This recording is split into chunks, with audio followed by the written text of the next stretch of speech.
கார்த்திகை மாசம் கழிஞ்சு போச்சுது, மார்கழி மாசம் முடிஞ்சு போச்சுது, தை பிறந்தா தங்கமக தை பிறந்தா, தை பிறந்தா தங்கமக தை பிறந்தா.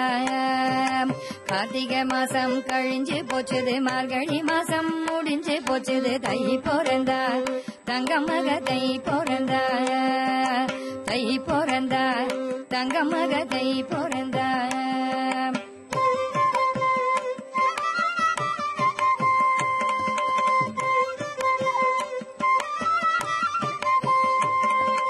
முத்து சம்பா நெல்லு குத்தி முத்தத்தில பொங்கல் வச்சு, முத்து சம்பா நெல்லு குத்தி முத்தத்தில பொங்கல் வச்சு, செங்கரும்ப சாத்தி வச்சு செம்மாவில் கோலமிட்டு, செங்கரும்ப சாத்தி வச்சு செம்மாவில் கோலமிட்டு பொங்கல் இடுவே.